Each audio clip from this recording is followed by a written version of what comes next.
everything's got to be somewhere. And I run into people at the stores all the time. Inevitably, you're coming around calling people, oh, excuse me, oh, I'm sorry. Don't apologize. Everybody's got to be somewhere. We just happen to be here. Including that chicken? Including that chicken. Oh, okay. Everything's got to be somewhere. They're prolific, just like bunnies. Okay. We've talked long enough here. Now, Churchians cherry-pick quotes from the Bible to justify their overly judgmental thoughts and behaviors and neglect to love their neighbor as themselves, as Jesus taught in the gospel. Well, that's my intro statement. Now, we've been told that many have a universal way of ignoring certain parts of the Bible. Yeah. But saying that is to ignore the fact that many more use those same parts to justify the judgmental behavior they seem to revolve around. And in my opinion, there is no one more judgmental than a good Churchian. So why are church people so judgmental? It's a question that is worth consideration. However, I think a better question would be, why are humans in general so judgmental? I suppose everyone needs to build their identity on something. That's human nature. Power, control, approval, and comfort are the common cornerstones used to develop a sense of self. And that's the thing that gives us meaning in life. Thinking out loud. If someone builds their identity on being a good moral person, they're probably going to look for flaws in other people. Gives a good sense of being better.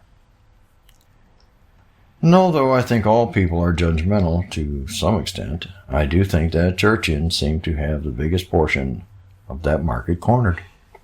Many of them may be in denial about it, but in my opinion, it's a justified perception. And I think a lot of it has to do with how the church from centuries ago operated. For an example, the Spanish Inquisitions happened. Believe or else. Okay. Back then, people are accused, judged, and punished by the church for whatever the church deemed to be against God.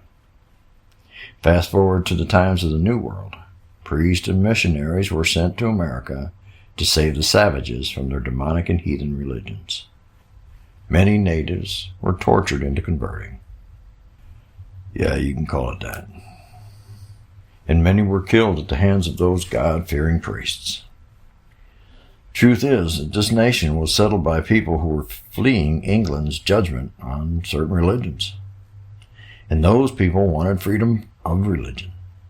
But the fact that it was mainly Christians who initially came here and brought it with them means that they had great influence over what religion everyone practiced later. And it was the Churchians who carried out the witch hunts of Salem. Fast forward to my parents' day and time. They both came from a family of preachers, and they were all fire and brimstone dominated. The culture of judgment has a long history. Now, let's do some imagining. Imagine that you belong to a faith system that teaches you that most humans are wrong about God and His requirements.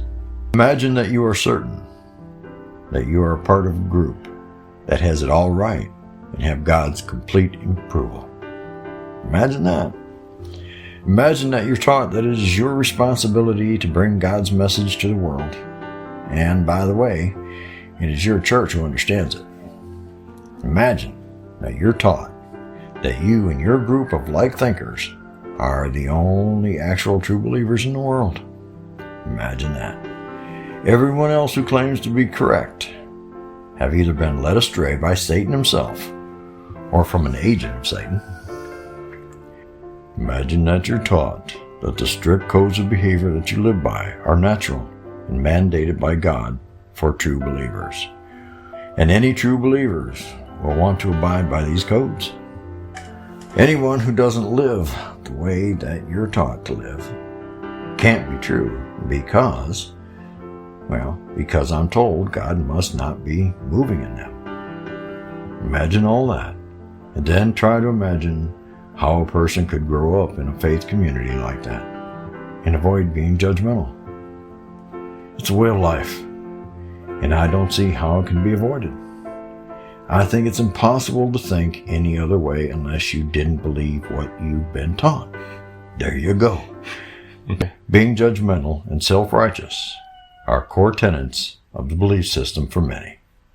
And it won't be easy to break, but I hope that we're going to get better at it. I sincerely do. The judged feel turned away, and that's certainly not a proper behavior for a hospital for the sick. We all need to be known by our love and not our judgmental attitudes. Now look, all Churchians at some level or another all have beliefs that they think they are right and that everyone else is wrong. In this regard, they are no different from any of the other religions, or for that matter, even atheists. And in some folks' minds, that very fact that I think I'm right about these statements, well, that makes me judgmental and narrow-minded too. And there's not much I can do about that, but because they are correct, I too am obviously judgmental. Well, we can all do better, I'm sure.